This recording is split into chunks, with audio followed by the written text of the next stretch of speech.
Hello, everyone. Ian McMillan here from Fansided. Joining me today on behalf of Snickers is one of the greatest defensive players in the sport of football today, TJ Watt. Thank you so much for joining me. I want to start off by asking you something you said after this past Sunday's win against the Rams, and that was you had a lot of praise for fans of the Steelers. Tell me about Steeler Nation specifically, and why do they travel so well? Because it seems like they take over every stadium you guys play in.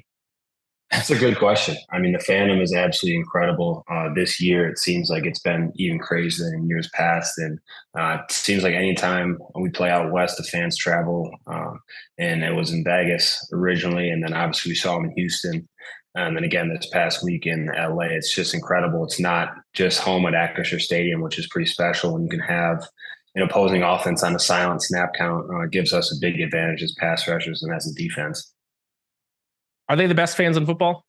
I like to think so. I mean, I haven't seen a fan base that compares, so I'm very thankful to be playing in Pittsburgh and for Steel Nation.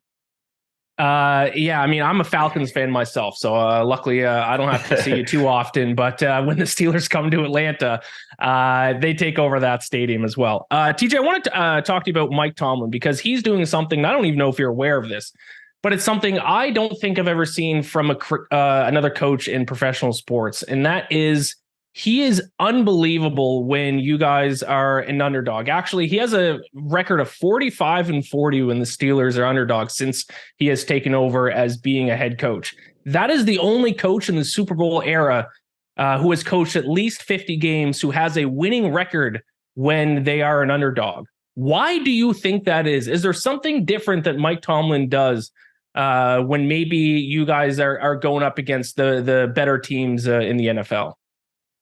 I don't know. I mean, we never know if we're underdogs or not. It's not like Of anyone in course. our building is looking at lines or anything like that. So it's just more than anything about Mike T is just being very consistent and transparent. And it doesn't matter if we've won 6 games in a row, if we've lost 6 games in a row, it's going to be the same message. There is no magic formula to winning football games. We all know that it's all in the details and the work throughout the week. So it's not like we're making something ordinary mystical. We all understand what it takes to win football games. And he does, and he's done it at a high level for an extremely long time.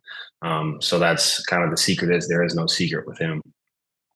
Do you think he's somehow underrated as a head coach? Do you think part of it is just you guys don't get respect as a team? Is there anything along those lines, or you guys just don't pay attention to that? To you guys, every opponent's the exact same.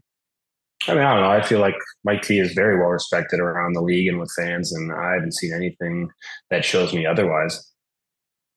Yeah, I guess if they're set as an underdog that often, I guess maybe they should just stop setting you guys as underdogs because Mike Tomlin once again this past week has led you guys to another win as underdogs against the Rams. You're only in your 7th season in the NFL. Still a long ways to go, but you've already worked up a career's worth of highlights. Is there one play that you have made in your career that sticks out that you think about sometimes as your favorite play you've ever made?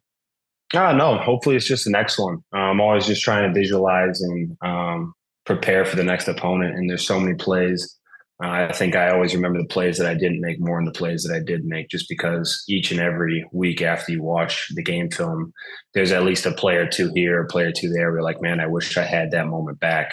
But that's also what creates the hunger to be able to continue to move forward each and every week, whether it was a good performance or a bad performance. One thing that I know the media always likes to talk about when you talk about battles in a game, a lot of the times you go like quarterback versus quarterback, wide receiver versus corner. I don't think enough is made out about the battles that goes on in the trenches on a weekly basis. Is there an offensive lineman that you remember you had a great battle with, or maybe is there an offensive lineman out there that you look forward to playing on a yearly basis potentially, or any other battles with any offensive lineman that you've had throughout your career?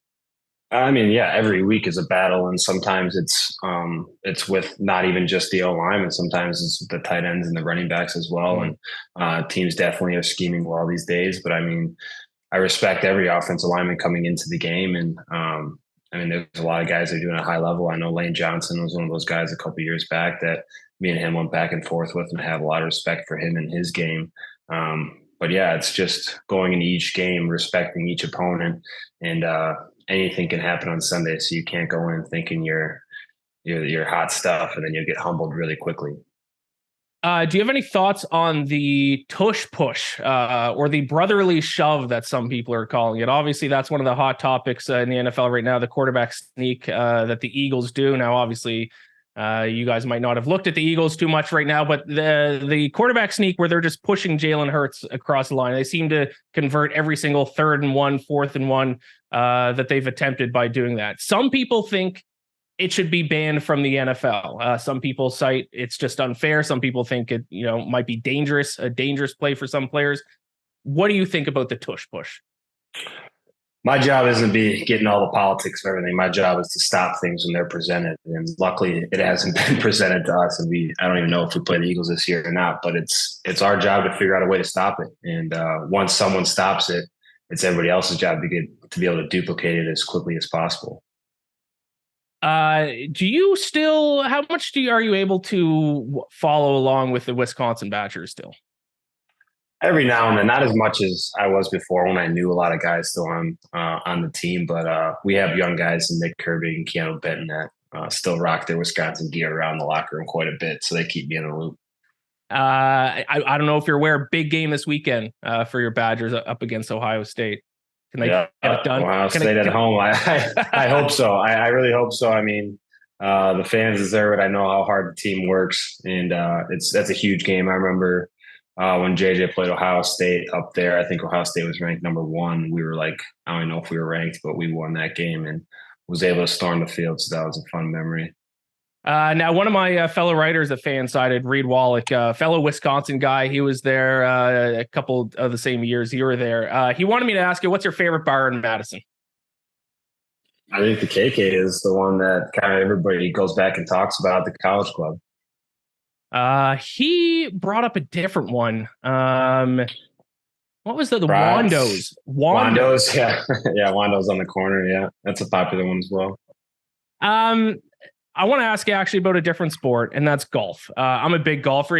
If you can see me right now, so I got some golf balls behind me in the background. I know there was a story from this past summer. I believe you and your brother were getting some work done on the golf course, teaching you a couple moves. Tell me about that. Yeah, I mean, first of all, the big misconception is we were off to the side. We were in the rough. I mean, it's a very pristine golf course, so the rough is also cut short. But yeah, we were just trying to find work. He doesn't have a big yard where that's located, so we were like, why not just go work in the rough? We didn't wear our cleats on the actual fairway at all. Try to be as respectful as possible, but after the fact, we realized it probably wasn't the smartest idea. Who's the best golfer in your family? Oh, Derek by far right now. Derek's been golfing a lot, so he's in the mid 80s consistently. So I mean, for us, that's really good. JJ and I are in like the high 90s. That's a good day for us. Yeah, JJ probably has a bit more time nowadays. He might pass you if that's the case. Yeah, while you're unfortunately, that's all right. I'll take my playing over that right now. Tell me about your partnership with SNICKERS.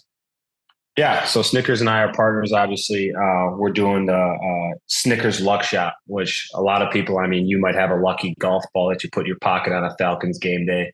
I mean, my grandpa had his lucky suspenders when the Packers played. So it's just for those fans that don't necessarily have that lucky charm on game day. And SNICKERS has created the SNICKERS Luck Shop where you can go and buy an item for $7.77.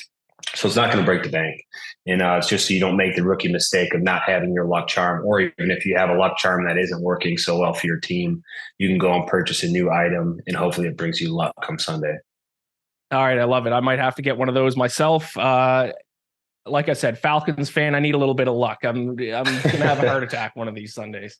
TJ, thank you so much for joining me. I appreciate it. Take care and best of luck the rest of the season.